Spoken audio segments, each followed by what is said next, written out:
PLZ.com.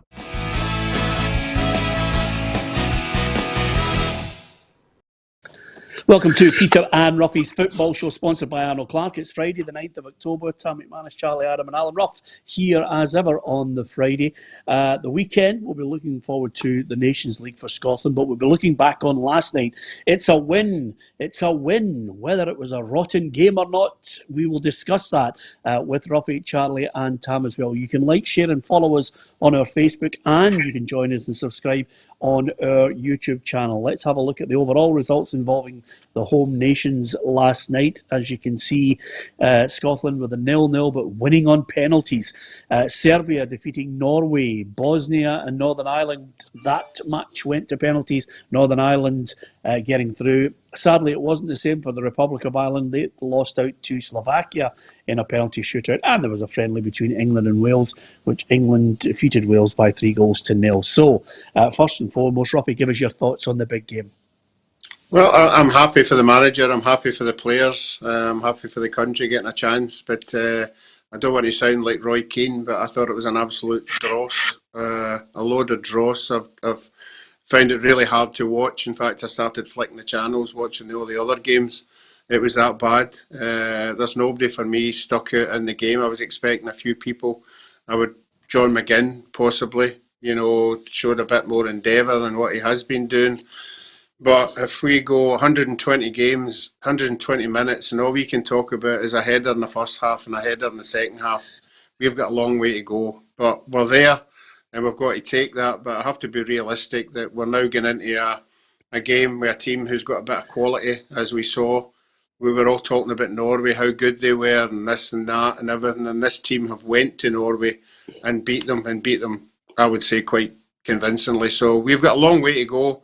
Yeah, sure, we can enjoy the night and everything, but I would like to think the manager will sit down and look at the performance, because I'm sure he will do.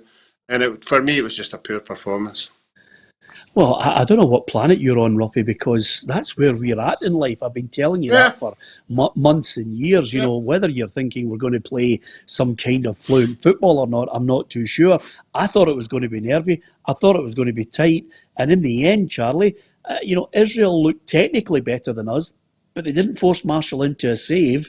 And our best bet came from set pieces. Yeah, listen, we're obviously nervous. You could see that, but I'll take that all day. I don't care about winning, and we got through, and that was the most important thing. Can we look to be better? Absolutely. So we'll see.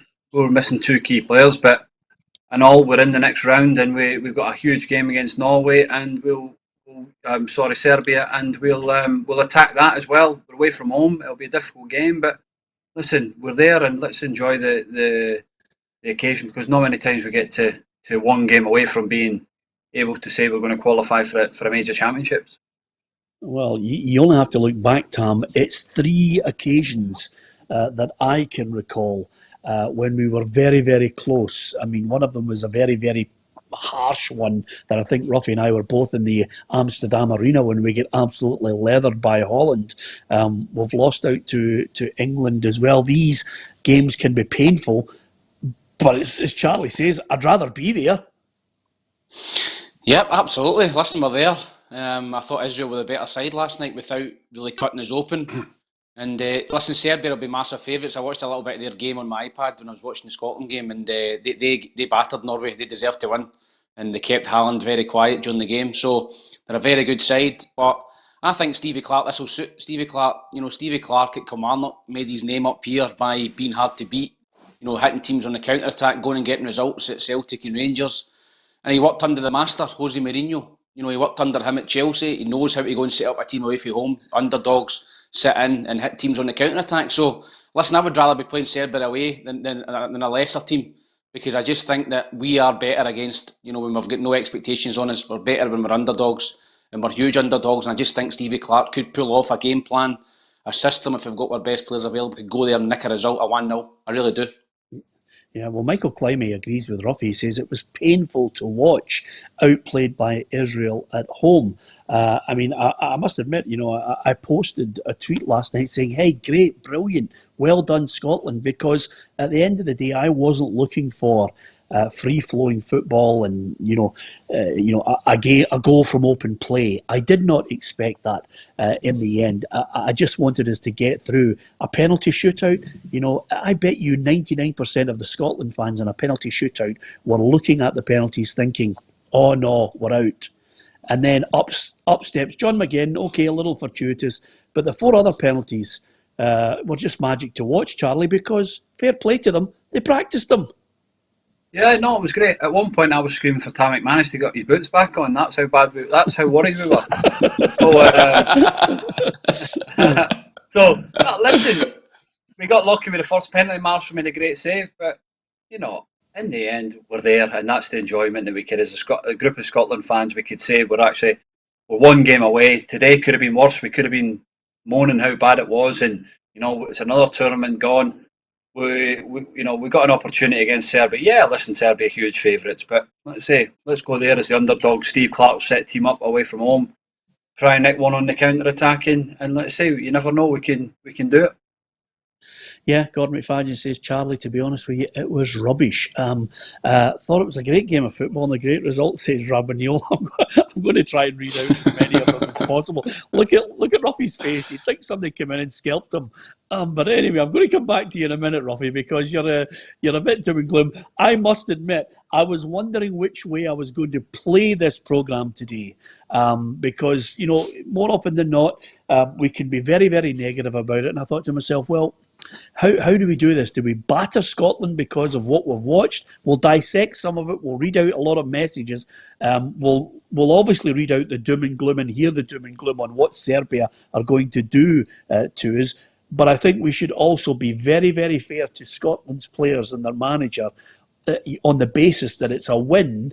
And, we're now in a situation where we are 90 minutes away. You've got to get a balance on these issues, especially in football, where we are in doom and gloom and we are prone to just scattergunning everybody at every opportunity. So, first and foremost, our reporter Gabriel Antoniazzi was there to watch it in person last night. Scotland have set up a Euro 2020 playoff final with Serbia next month after they beat Israel on penalties at an empty Hampden Park last night. The game itself was devoid of quality and chances, with only one shot on target in the entire 2 hours. The 2 best chances fell to Scotland heads from Andy Robertson's set pieces, as Scott McTominay somehow fired wide with an uncontested effort before Liam Cooper hit the post at the end of the 120 minutes. The 5-3-2 formation did not create many openings, but the result is all that matters for manager Steve Clark, who felt his lineup did deliver a performance to be proud of. I thought we defended really well. The 3 central defenders, McTominay, Gallagher, Cooper, excellent. Wing backs did their jobs, tried to get forward, defended well. Shape in midfield was good, was better than the last time we played Israel. I thought we had a better control in there. The penalties were dispatched by John McGinn, Callum McGregor, Scott McTominay, Lawrence Shankland and finally Kenny McLean, whilst goalkeeper David Marshall made the crucial opening save from Israeli forward Erin Zahavi. Saving the first ones probably breaks them a bit, gives the lads a bit of confidence. To be fair, the final 4 penalties for us were real high standard. The boys have been practising them every day, so it's obviously done them the world of good, because to go and score 5 in that obviously pressure situation, they've been great. The final next month will take place in Belgrade after Serbia beat Norway 2-1 after extra time, and Clark hopes that it will give the nation something to look forward to. I hope they're smiling tonight. I'm sure it was a long night for them as well, sitting watching in the house, but at the end of it they can smile. So next month will take care of itself. Serbia away is tough trip, tough ask, but we look to use the next 2 games so that we go into that game with confidence and looking forward to continuing hopefully an unbeaten run. Up next, it is Slovakia in the Nations League at Hampden Park on Sunday, where the players will be aiming to perform and get themselves on the team sheet for next month's decider, where Scotland will have the chance of ending 23 years of international tournament wilderness. 23 years. Jim Main says there was nothing positive to take from that other than the result. Steve Clark is waffling now, says Jim Main. Roughie, as we analyse the game, and it was painful at times, they looked technically better, but they didn't really force Marshall into a save over the 120 minutes. We had 2 set pieces where McTominay should have taken his chance in the first half. Yeah, the header, it was a clear header. He should have done better. I think he knew he should have done better. But let's face it, Israel are ranked something like 75, 80. the rankings, and they looked at a very competent team, very technically gifted, but no a threat or anything. They're not going to put you backs to the wall or anything like that. And but Serbia are. Serbia at home. They've already drawn against Germany and they've drawn against France as well. You know, they're a quality side, and yeah, I get where everybody's going. Yeah, we're there and we've done it, and let's get excited. And everybody should be getting behind the country, and the players should get a lift from it, and I'm sure they will. But we have to be realistic. You know, as I said earlier, we were all talking about playing Norway, and we were talking up Norway with the players that they had, and it's going to be a hard graft to get something over there. And now, lo and behold, we've got a team that's better than Norway. You know, so I think we have to keep our feet in the ground. And Charlie's right. We're going to go over there. It is going to be our backs to the wall. It is going to be maybe come away with something special. You know, somebody doing something. But I think we have to, you know, keep our feet on the ground and take the next couple of games as they come, because we're only another game, and it's a game away from home. I don't know if anybody can tell me the last time we beat a team ranked 20 in FIFA rankings away from home. You know, I don't know when that ever happened in the last 20 odd years. So it's a massive ask for the players, but we've all been in the game. Charlie's been in the game. Tam's been in the game. We've all seen these games and one-off games where something might go for you. That's what will have to happen to us, because we're not a better side than Serbia, and Serbia at home hold all the aces for me. So it's up to us to do something on the night. Callum Dillery says, Roughie looks too excited. He must be reading Steve Clarke's book at the moment. Yeah, absolutely. I don't know if you noticed this. I'm not quite sure. Not quite sure what's happened to him, but he's got the same face as most of the newsreaders have at the moment. As soon as the music stops and they go straight to them in the studio, most of them have got a face like yourself today, Roughie. A well-scalped arse, not looking forward to anything on this, despite the fact we're 90 minutes away. I understand where he's coming from. I'm trying to be positive on the fact that we're 90 minutes away from it. Charlie, Tam, Roughie, I looked at the 11 players that started in the match. I'll just give you a quick I just put a note next to them as I was watching them play, just for an assessment. And maybe you can twist it, turn it, and lots of people will mention it as well. Marshall, no saves to make. O'Donnell, poor, to be honest with you. Gallagher, okay at the back. Cooper, I thought he hit the post fine, but he had a tendency to put the ball back the way on more than a few occasions, which I found annoying. Robertson got a great test with the boy Dasa. I mean, if anybody's got enough money for Dasa, I'd sign him. I thought he was great for Israel. McTominay missed a sitter, but I still think there's a place for him. McGinn's just crucial as a powerhouse. Ryan Jack, I thought, was not dominant, the way that I expected it. Maybe I maybe expected more from him. He wasn't there. McGregor's not doing enough. I think he's got more quality to get a grip of the game. And then McBurney, replaceable, and Dykes just simply has to play with another. For me, I'm looking and thinking, please, Lee Griffiths, don't suffer setbacks. We need. Big man was actually not too bad, wasn't he? Yep. You know, at least he tried to hold it up and he gave us a little bit of an out. And you know, it's tough for him. It's only his third cap. So I think it's a bit harsh and how we say. But I think, like you say, the big man's got to play with another. He looked much better with somebody beside him. Ollie never really got into the game enough. Never showed enough quality really. But listen, it's I'm trying to be as positive as I can. I hate people being negative. It's a good result in the end. We got there, and if it comes to it, would we take penalties in the 12th of November through 120 minutes? Yeah, absolutely. So let's go there and try and sit there counter-attacking. If we can nick one, or maybe I listened to your show yesterday, and Nazy's still got a big part to play for us. I think because he is dynamic. He wants to run in behind, and he offers that different option. So hopefully he doesn't start the season too well, but he does well enough to get into that Scotland squad. Yeah, I agree with you, Charlie. I'm glad you mentioned that. I mean, I know some people will think, oh, wait a minute, you've got your Hearts hat on again, you're being slightly biased because he works for you as well. But Tam, I am looking at Steven Naismith and I'm thinking, if he's not starting, Get him on the bench. Let's load this with players who could somehow make a difference when we're up against it. I mean, as Roughie says, it's not great to watch. If Steve Clarke's quality that he brings, one quality he brings to this side is that we are well organised, boring and dull. I will take you back, Tam, to when you were just at primary school. Most of the people that I worked with in the journalistic fraternity would tell you they would absolutely slaughter Craig Brown's side and say, I wouldn't draw the curtains to watch them because they were dull. But they got the job done. They all worked hard for each other. They all knew what each other's job was, and they made sure they were well organised. And if that's Steve Clarke's quality that gets us there, roll on. Use the odd one or two who can make the difference.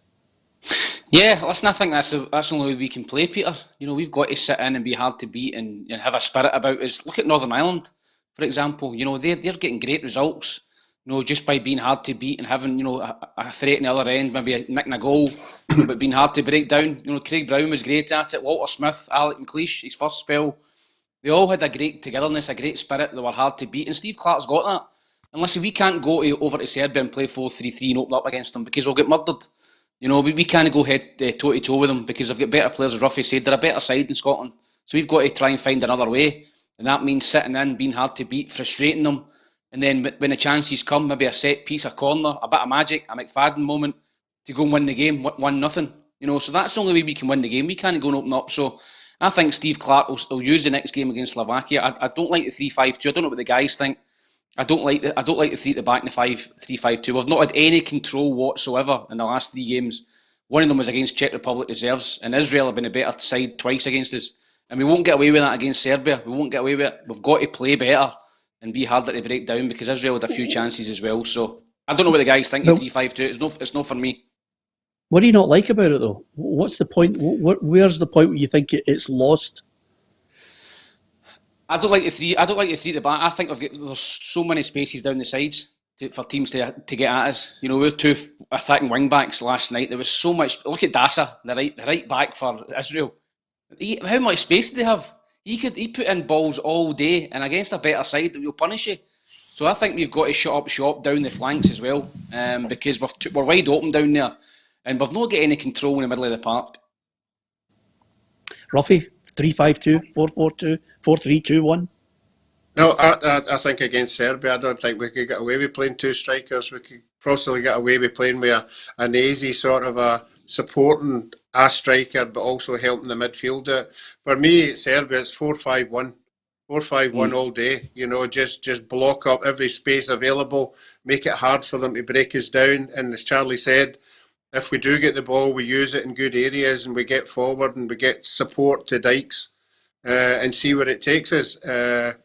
We can't score an open play, you know, at home. So what chance have we got away from home? I would think the best chance we've got are corners, free kicks, something like that, you know, to break these teams down. We're not breaking any of the good teams down. We're not like destroying anybody. So for me, it's a backs to the wall at Serbia, you know, and then take what you can get out of it. You might get a goal and you might put them under a wee bit of pressure.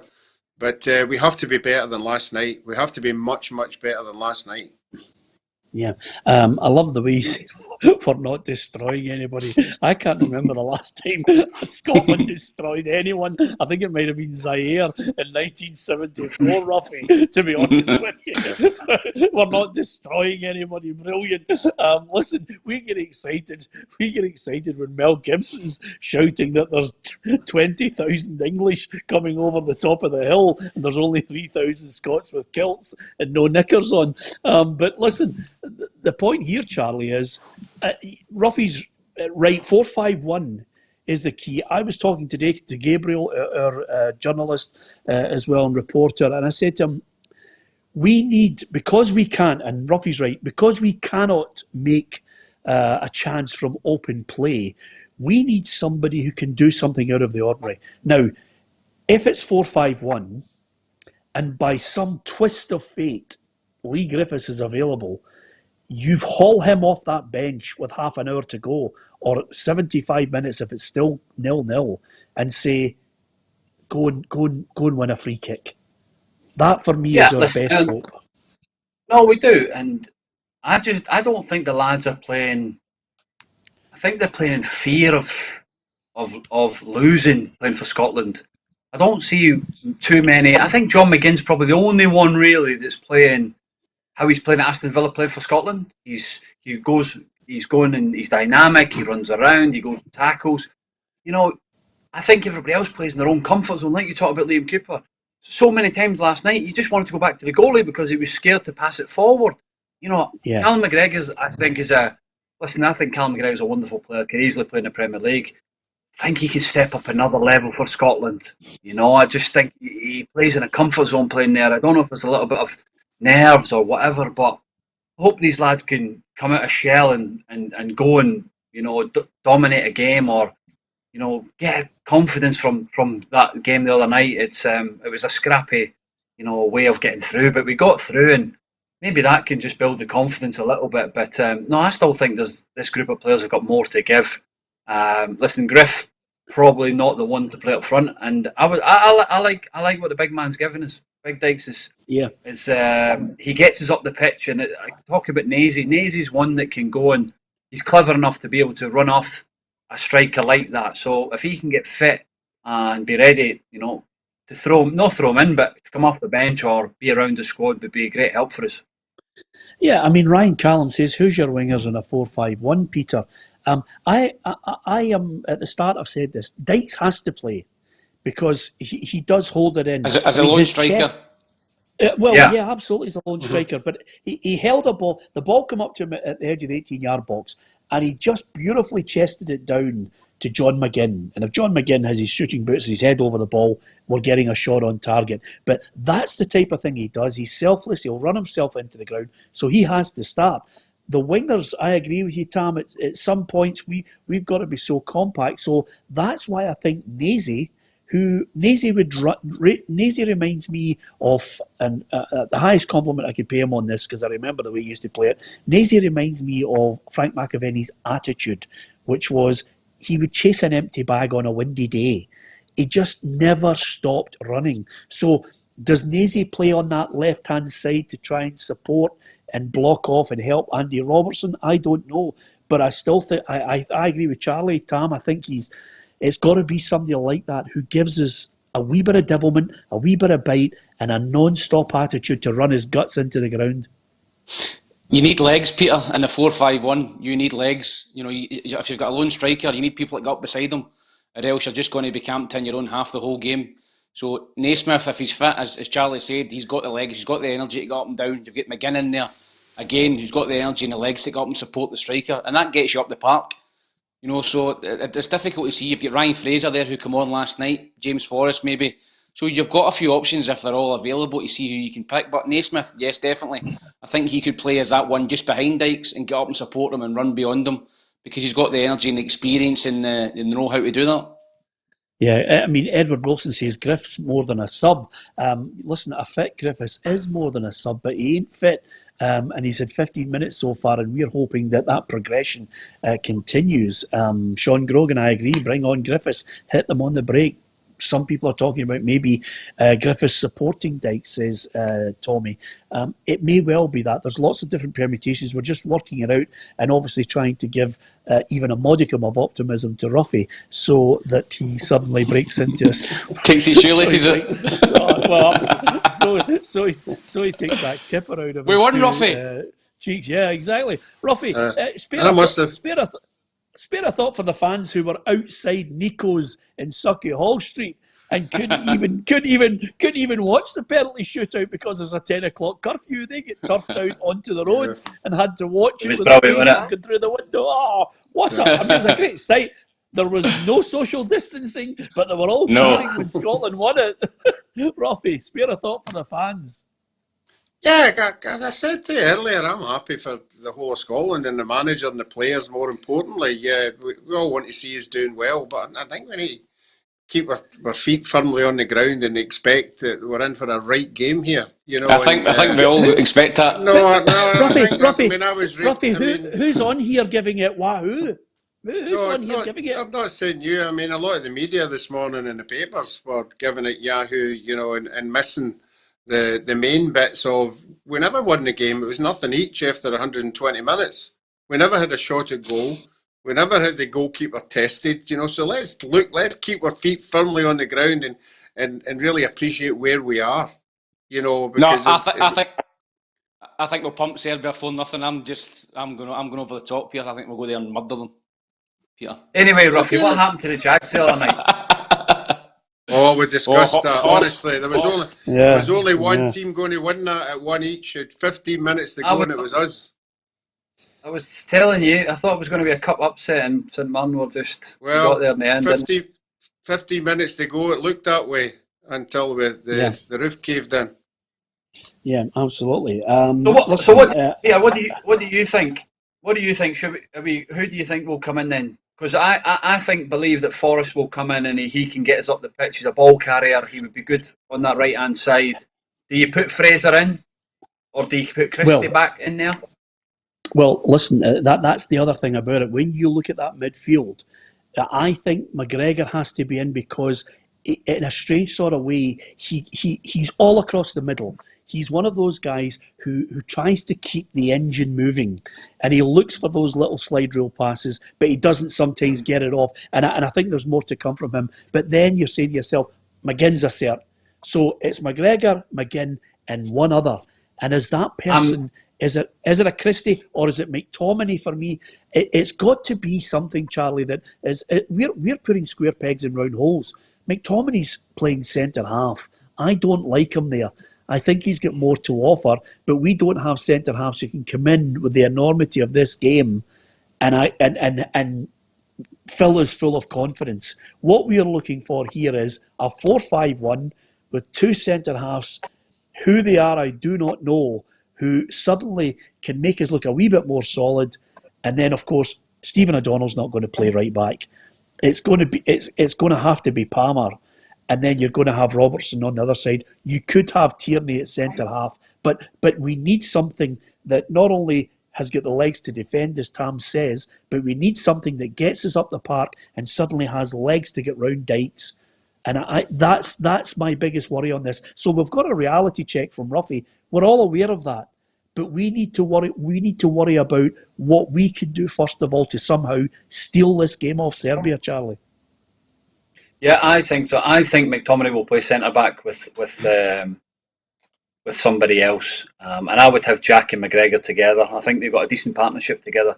I know he never played as well as he could last night, Jack, but. You know, in that position, he's as good as a good holding midfielder in the country, you know. So I would play them too. I'd play McGinn in front because he's got the legs to go on beyond Dykes. And I'd put Christie one side and Forrest the other and try and go from there. So we'll see. But listen, it's there's a couple of games before that, and Steve will probably be looking to work on a couple of things as well. Yeah, I wouldn't be against that, Charlie. If Christie was left side, I wouldn't be against that. Peter, you know, we're always talking about injuries. You need to stay clear of injuries. We need to stay clear of COVID. It's the new norm. That's what it is now, isn't it? We're not worrying about injuries as much. We're worrying about, can these players stay free from COVID and be available? It's mental. You know, it's not picking up a knock or an injury. It's picking up this virus. I would say one thing on that. I mean, yeah, absolutely. We've lost 3 players due to it. We had 3 players out injured. So hopefully, by some bit of luck, Steve Clarke has got as many players as possible to pick from. But I do think, and I agree with you, Charlie, I do think that Steven Naismith, you know, if he can get himself fit, is a good option. We need options from that bench to come on and do something outrageous. Griffiths, first of all, for me, is the key to it. Maybe a Naismith, somebody else that can just come on and make a difference. But that back line is where I think our biggest problems. Roughie and I walked down the tunnel at Wembley after a 3-0 gubbing from England. And I remember Gordon Strachan looking at the two of us and he said, what can we do? We've got 2 centre-halves that can't pass the ball and can't defend. And we have not moved on since then. We've got players that are not of any great quality, and we're hoping somehow to find a partnership, and I think we desperately need to find it before they rip us to shreds in November. And Cheryl has just posted us a wee message saying Andy Considine has joined the Scotland squad for the game against Slovakia, and so has obviously we got the news that Paul McGinn has as well. Roughie's trying to suppress us. Roughie's trying to suppress a smile. Steady yourself, Roughie, because you'll have the entire Aberdeen fan base absolutely battering you shortly. Also, I have to say to you, listen, we need people who are going to die for the jersey on that night and absolutely give us their all. By hook or by crook, I don't care. I don't care if a pigeon scores the winner. We've got to work out something to steal the game. Peter, Andy Considine, listen, a decent player, decent servant. I don't think he's Scotland class. I think that Paul Hanlon's very, very unfortunate not to be called up into the squad. I think Paul Hanlon has been outstanding this season for Hibs. And I think if you're going to pick a left-sided defender, I think I'd pick Hanlon all day over Considine. And that's not who my Hibs hat on. That's just me, honestly, being genuinely honest. I think Hanlon's a better option. Well, I'll be honest with you. We've got more left-footers than we know what to do with. We've got too many of them, to be honest with you. So I understand where you're coming from because you're watching them regularly. But for me, Hanlon is a Considine. It is a steady Eddie at a certain level. We need something a bit better. I might be wrong. Hibs fans might want to cane me for it. I'll tell you. Why do we not just bring a couple of young kids up for the 21s and give them an opportunity and see what it's like to be around the squad or international? It's two friendlies just for Slovakia. Because you might have for the next two games. Just come and use them. Lewis Ferguson, Charlie, McCrory. But McCrory's in, isn't he? Yeah, McCrory's in. He's been called up, but I would have Porteous in for the Slovakia game to see if that boy could somehow throw himself in. I've no qualms about that. I'm for all giving people an opportunity to, these young lads. Constantine's, I don't know, age 30, 31 now, whatever he is. Go and give Porteous a cap. Go and look at him and see if he is. And if it's sink or swim. If he's good enough, he's good enough. If he's not, then, we also I know Billy Gilmore's injured, but, would he have got an opportunity tonight if on Sunday or in the next week if he'd been fit?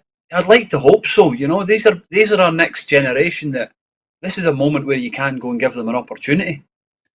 Well, Charlie mentioned something there, Roughie. Listen, if Billy Gilmore hadn't picked up the injury and he was still in Frank Lampard's Chelsea, he'd have been playing last night. I would have liked to have thought he'd been in the squad, and I would have liked to have thought in the games before last night's games that he'd been given a run out, as Charlie said there. It's another jump, it's another level. You have to see whether they can adapt it. I'm not saying the boy wouldn't have, but it'd been great if he'd had a given the chance. And we were all after the game going, wow, he's a certainty. But unfortunately, we haven't been given that opportunity.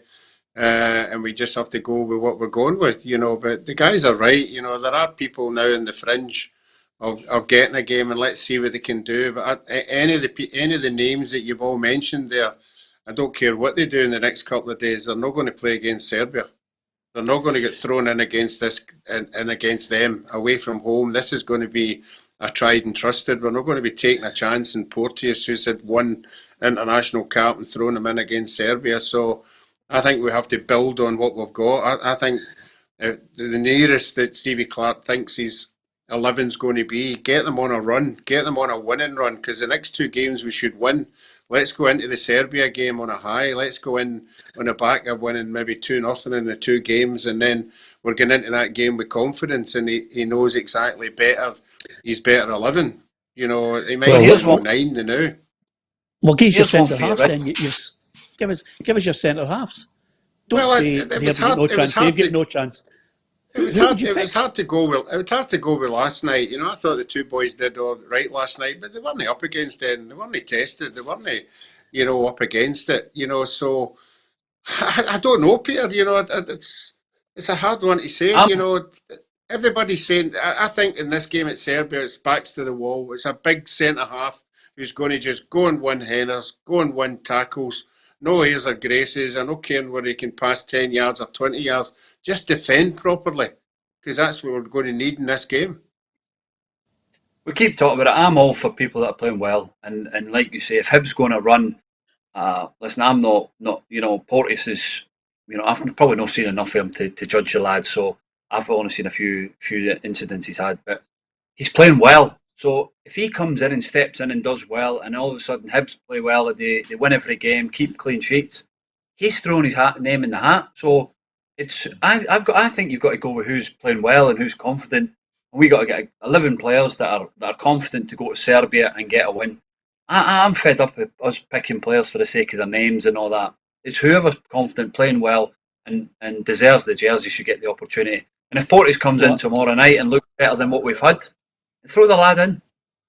Yeah, well, I take Roughie's point on the one element that you did mention there, Roughie, that I think is very pertinent to it, and I think Steve Clarke will embrace it. It is quite simply, I think he will be looking for height, physical strength, something that can clear anything that comes into the box, and that no-nonsense approach to it. Anybody looking for a nice little 10, 15-yard pass out from the back, I think he'll have them well versed on, cut that out. This is a no-nonsense game.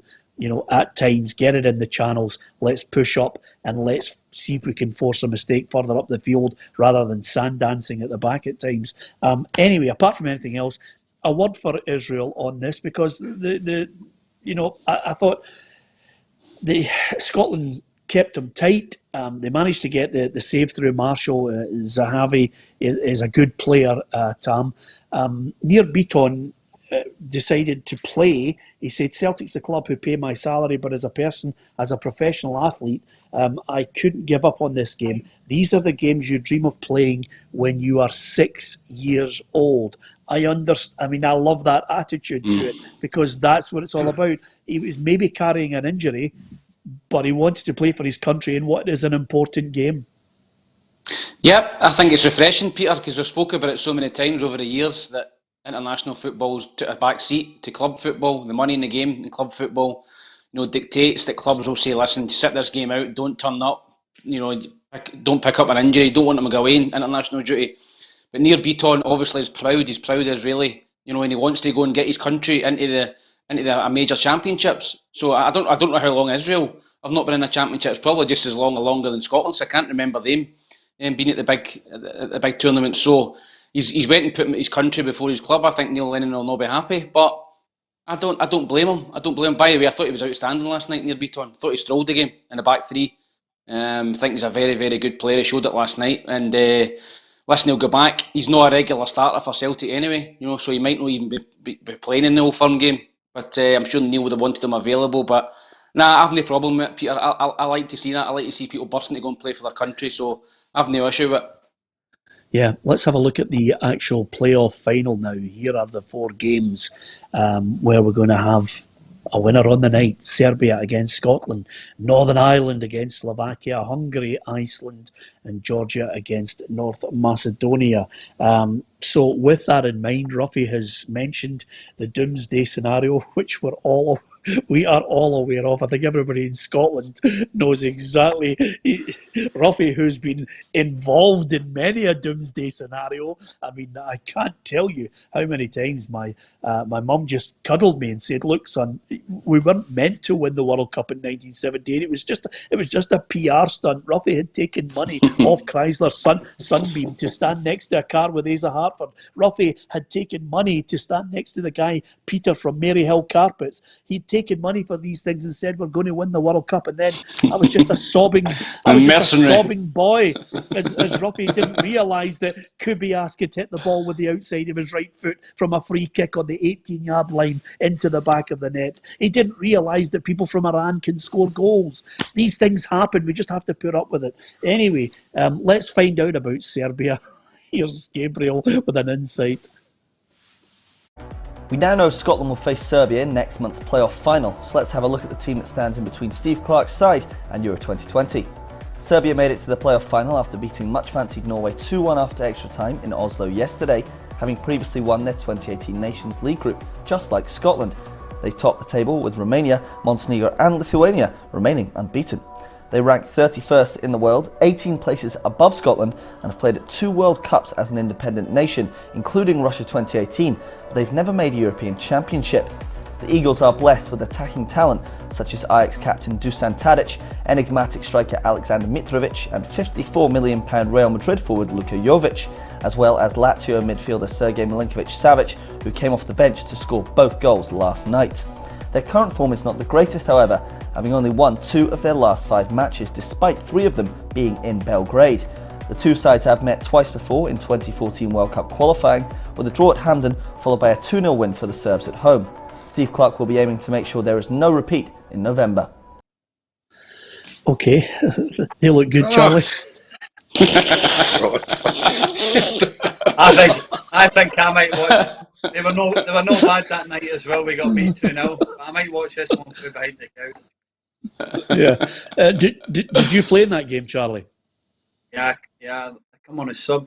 We lost 2-0 in Serbia. But in that time there was like Tosic and Matic played, and who else played? Ivanovic played. Big strong lads. Kolarov plays him as well, didn't he? Kolarov, the fullback. Kolarov played. So they're a good team, but listen, they got good players.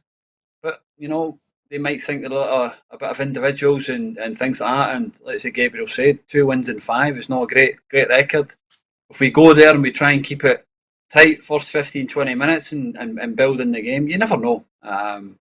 So we'll see. But like I said before, we're there and we've got an opportunity.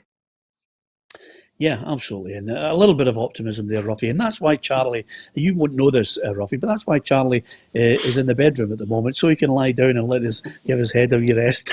I'm in a hotel. Just in case he gets too optimistic. Roughie, go on. The stats were a wee bit thingy there. It was a 1 each draw with Russia and a 1 each draw with France. So that's why there's no one in 2 games. I'm trying to tell everybody that. He's killing the buzz. Absolutely.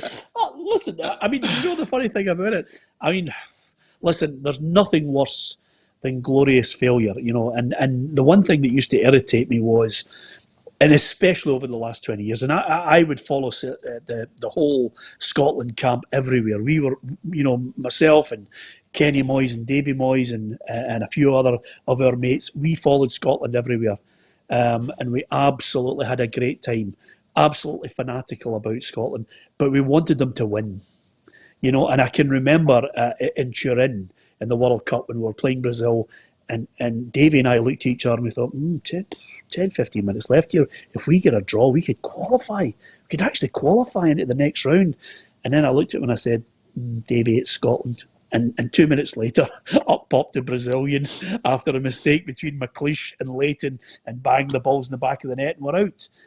So we know all about the doom and gloom of it all, but fingers crossed, we just have a right go, a battle, and who knows, we might be able to knock them out of their stride. They're a right good side, and technically, I say without any fear of contradiction, technically they're way better than us, but somehow we've got to work out a way to rope-a-dope them. It's as simple as that, Roughie. Is that fair? Can you imagine that PLZ bus going in if we qualify? Oh, yes. Charlie, can I tell you something right now? Pre-tournament. Yep. Charlie, hopefully, and I'm not going to say this because I know there are hundreds of thousands of medical people who watch the programme who like to cane us, but vaccine permitting, if you want to use a vaccine, it's perfectly within your democratic right to use it or not. But if everybody suddenly got to a situation where we could get back to some kind of normality, Tartan Army over there, we'd be in the outside broadcast truck, Roughie. Would you be coming? I wouldn't be sure about taking you, Roughie, because the last thing about he's too doom and gloom. Well, you've got a face there that, I'd never get tired of kicking right now because it's all doom and gloom, I mean, you'd ruin it. You'd ruin the mood. No. Charlie on a high, Tam. No, I once I'm there, I'll obviously mellow a wee bit. Once you're there, you're there. That's what it's all. I don't really care what the score is. As long as we're there. So for the benefit of our younger viewers, that's Roughie adopting the attitude that he had in 1986 in the Mexico squad that we'd taken there. If you're there, you're there. And him and Sharpie certainly enjoyed themselves. Anyway, apart from anything else, we'd love to be there. If the whole country will just go into meltdown. So fingers crossed. And it is next It is next month, by the way, so let's hope that we can visit a family in another house by next month so we could enjoy it if we pull it off, So it's simple as that. Can I just mention something here? Of course, we've had a look. We've discussed Scotland in great detail, and thanks to the thousands upon thousands of messages just mentioning about, possibly enjoying it, the doom and gloom, of course, and the reality check, which is Serbia on the horizon. But, of course, so many people mentioning the fact is, listen, let's enjoy the moment. We've got past Israel, full marks to the boys. They gave it their all. The penalties were superb. Let's enjoy that moment. One of the things I wanted to mention, I think it would be nice to touch on it because, I've had conversations with him before. I think he's a lovely lad. He handles himself with tremendous dignity. He got 120 caps last night for Northern Ireland. And Northern Ireland, in the end, find themselves in the playoff as well. I'm talking about Steve Davis of Rangers. What a tremendous achievement, again, for a lovely lad, Charlie. Oh, phenomenal. A guy that just seems to be, getting better. I think he's been as good a player for Rangers this season as anybody. Consistently, he's been phenomenal. And 120 caps, what an achievement. And like you say, they're one game away from getting to another tournament, and they've been before to a tournament. And hopefully, they can get there with Scotland, and it'll be a great occasion. But 120 caps is just phenomenal, and fair play to him. He's a great lad and deserves everything and the accolades that come with it. Yeah, and I'll tell you another thing. Apart from his performances where he leads by example, Tam, can you think of the young players who actually look at him and think, that's the level, that's the standard? Yeah, what a role model. And one thing about Steven Davis, you've never seen him in the papers over the years, misbehaving, never been any scandal, always kept his head down, and been a great professional. And brilliant for the young kids at Rangers. I mean, 120 caps is a phenomenal record. And as Charlie said, I've seen him at Rangers this season as well. He doesn't seem as if he's regressing or getting any worse. He's still the same level as, now when he was 21, 22-year-old. So, brilliant player for Rangers, brilliant servant for Rangers and for Northern Ireland. And as you said, cap it all off. If they can go and beat Slovakia at the end of the month, would they stay on an extra year, and play in another major championships? Because they've got a great chance. They beat a good Bosnian team away from home last night. And if we're looking for a blueprint for Scotland, Bosnia full of great players, Pjanic, Dzeko, Kalajnic from Arsenal, littered with top players. Northern Ireland went over there and done a job on them. So fair play to Northern Ireland and Steve Davis. He's been superb, great career. Yeah, absolutely. And you mentioned there, no blemishes on his record, knows how to conduct himself. Of course, there's still time for him to join the PLZ team as a pundit, Roughie, and then it's down to one staff party later, Roughie, and his reputation's in tatters. Yeah. Bang on. As many a star has fallen at one of your nights. Absolutely, but it's. I'm looking forward to it.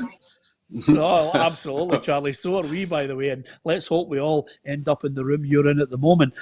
Okay, let's look at the. Let's look at something that We'll go there. Exactly. Let's move on. The test on the under-19s. It's a strange one, Tam. I mean, Billy Stark in the end now is going to have to self-isolate. It was a friendly. They cancelled the game midway through it.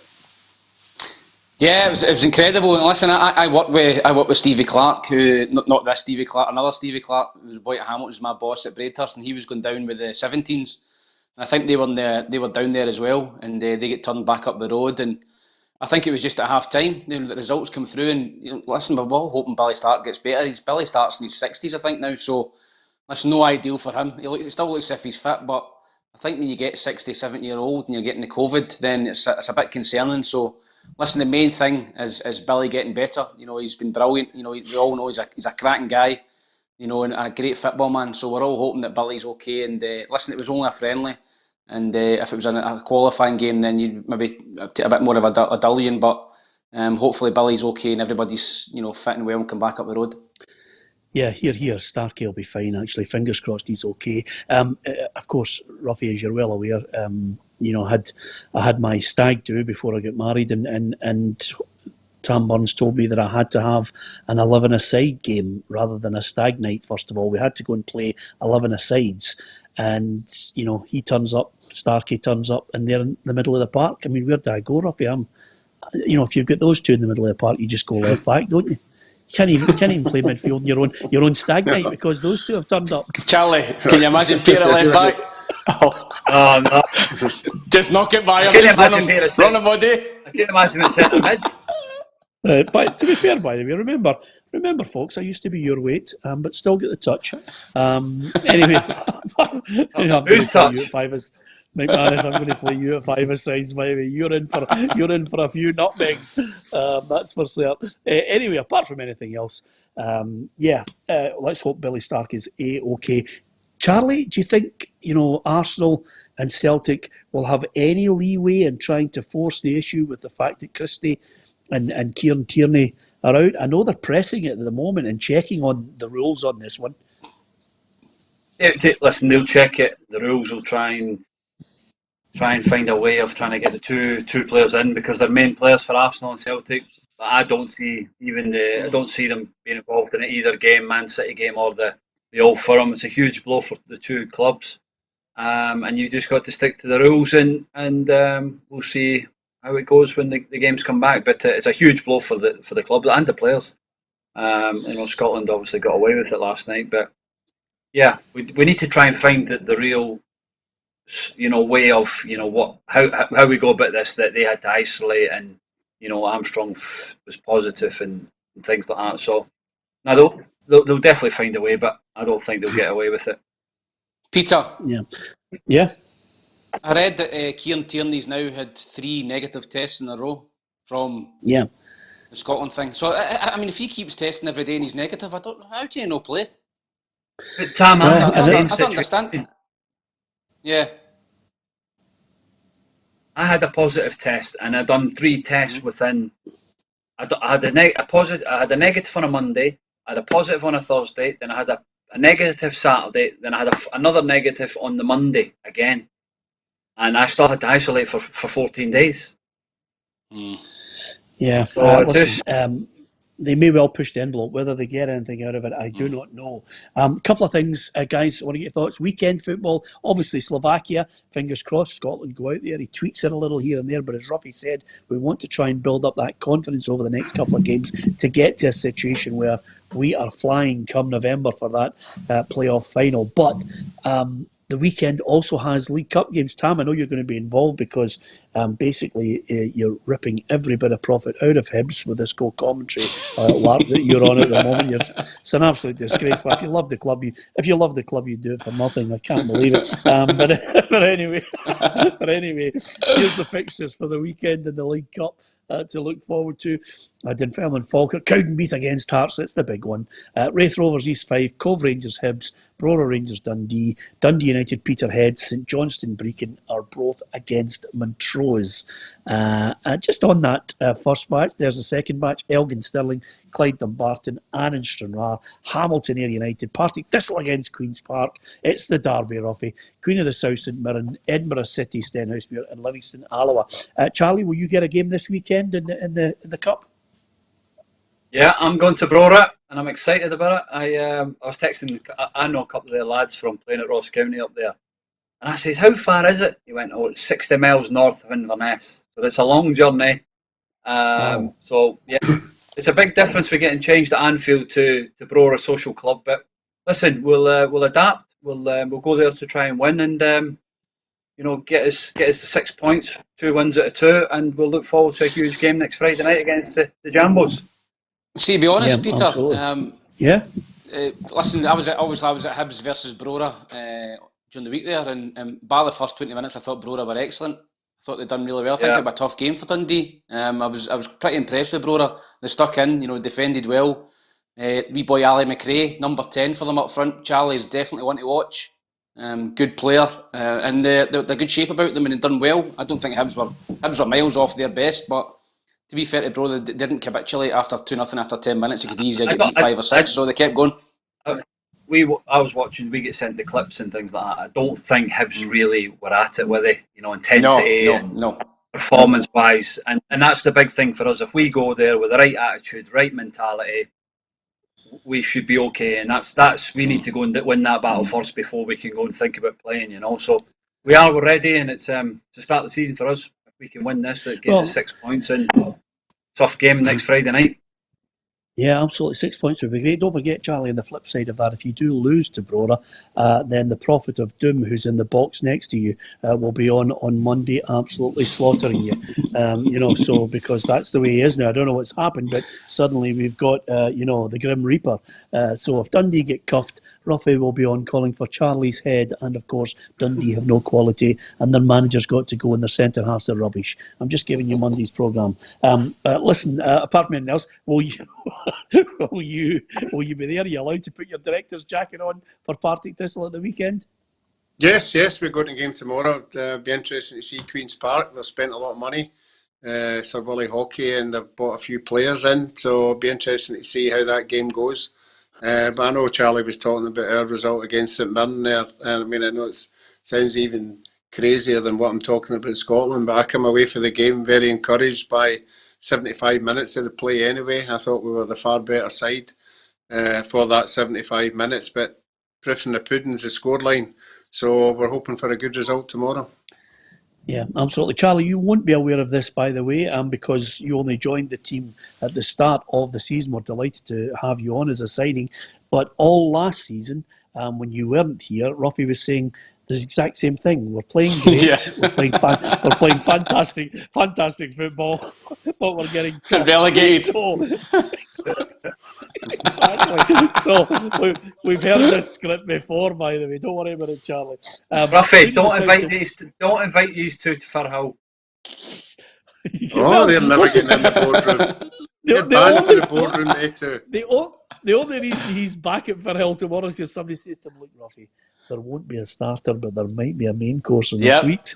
And he's like, there you are. There's a tie. That's it. There you are. Yeah. Partick Thistle. Lovely to see you. Alan legend. So, listen, this is also a weekend when St Mirren fans who watch the show might be turning around and saying, chance for St Mirren to maybe boost their confidence with a win over Queen of the South. That's exactly what Jim Goodwin thinks anyway. Well, yeah, it would be nice to go and win again tomorrow and then take some confidence into the important league games that are coming after. Motherwell and then Hamilton, 2 huge games, and it would be great going into the Motherwell game off the back of another good performance tomorrow. Yeah, so that they'll be using it as a bit of confidence. Charlie, quick point, Rangers. Looks as if Stuart Gibson's putting his money where his mouth is on that share issue. The news coming out today from Ibrox is that he's made a £5 million investment. Now, as far as the big investors go, as you're well aware, Douglas Park is there, George Latham, George Taylor as well. And Stuart Gibson is out there in Asia as a businessman, and he's got a fair bit of money, and he loves Rangers, so he's putting money in there. I think any money at the moment is crucial. So no, it's a great investment for them, and they have spent a lot of money, and since the manager's come in, so every penny helps, and another £5 million will be nice in the coffers, and hopefully they can spend it well. Yeah, absolutely. Just Tam, again, Alfredo Morelos. A little story came out today that he'll make a transfer decision in the coming days. I mean, this is just the longest running story of all time. I didn't know he was thinking about leaving. 2 minutes ago, he was happy now. Well, I don't know what windows are open now. Is it with Dubai or the Far East or something like that? Are their windows still open? Qatar.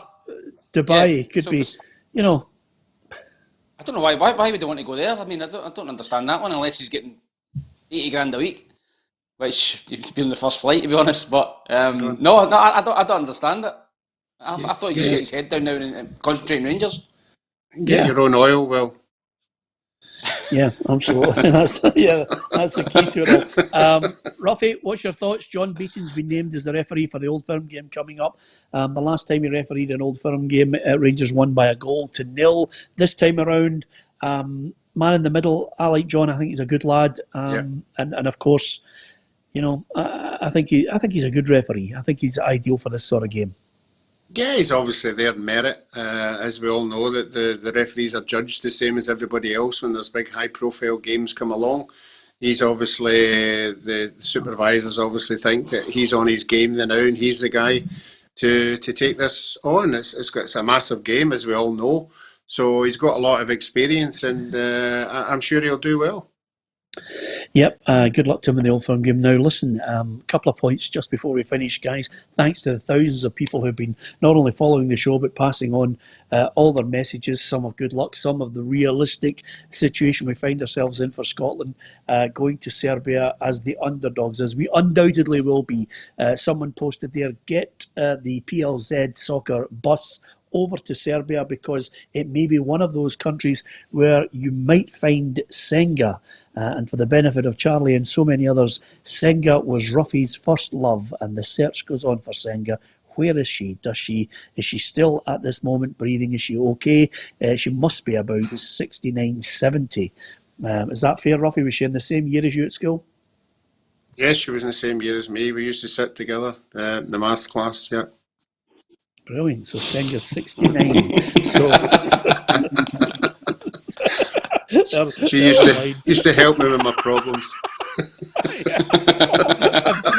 and there are many, because Danny Kelly's just put up. Yeah, it's good just listening there to Victor Meldrew, aka Roughie. Yeah, you've been listen. You've been on this show for 9 years, Roughie. That for me, your performance today, hard hitting. It's got gloomy. Negative. He never got the tip last night for Ian Jardin's horse. That's how he's not happy. Yes, Roughie. It's subtle. At once. Somebody affected you. Yeah, somebody affected you, Roughie, because you've ripped the back end out of it today. By the way, there's so many people who are your friends on here are saying, "What's up with Roughie? That's the most negative he's ever been." Maybe he'll change over the weekend. Who knows? If we get a really good win against Slovakia. Niall, who's been a regular since day one on this programme, Roughie, you'll know Niall Kane. He's a big Motherwell fan. He's been a regular. He wins the last of the T-shirts that we're sending out to people, because next week we're giving away not only Legends T-shirts, we're giving away an Apple iPad. We're going to be giving away some prints and a canvas as well of our Legends in one big bumper prize. So, Niall, we do not forget the people who've supported us since the start. I've been throwing out as many T-shirts as possible from our Legends series. Yeah, well done to him. He's been a big supporter. All I would say this weekend is, Charlie, fingers crossed, you'll be looking forward to having a good game. Really hope you strut your stuff at the weekend and enjoy it for Dundee up at Brora. No, I'm looking forward to it, Peter. Just to get get a game and, get a sweat up and sit 6 hours on the bus back without a shower. I'm really excited for it. So I'm looking forward to it. Honestly, it's just good to get started and playing, and hopefully we can get a win. Yep, well, I'm going to make a point. If, God willing, Dundee have got their quota of people in the press box, once we get to a tasty game, Charlie, I'm going to come up there to see you strutting your stuff. It's going to be fantastic. And, of course, if you've got a spare bit of time, and if you... Brora? Tonight? No, next Friday. Friday, possibly. Well, of course, I'll bring my. Is it Tynecastle? I think yeah. Is it Tynecastle? You need your hat. I might pop along and all. Yeah, I'll see you there, Charlie. I'll be there. Yeah, of course, because you're a big friend of Hearts. Yeah, Charlie, friends across the water. You know what? I think next Friday could be the place to be. I'm absolutely looking forward to it. Anyway, thanks to everyone who's obviously put the messages up. We really do appreciate your support. Don't forget to like, share, and follow us on our Facebook page. And if you're on our YouTube channel, you'll subscribe. You get a chance to get all the unique video content and news of when we are going live. And we've got an Old Firm special coming up on the day of the Old Firm game itself. Celtic against Rangers, October 17th. We'll be live before and after the match. So hopefully you can join us when we will have the team out there at Celtic Park. And we'll be taking your points of view beforehand, who you think is going to win, and then after it as well in an Old Firm special. So hopefully you can join us for that. But for this weekend, if you're going to any football as far as watching it on the telly, don't forget Tam's punditry will be on Hibs TV if you can get it. He's in blistering form at the moment, I have to tell you, and thoroughly enjoying his patter. And from Roughie, grumpy Roughie, apologies to all the women out there who are big fans of Roughie. What you witnessed over the last hour has just been unbelievable. It's just not Roughie. This is a stunt double. Yeah. And to Charlie Adam, have a great weekend. To you for watching us, thank you again. Have a good weekend.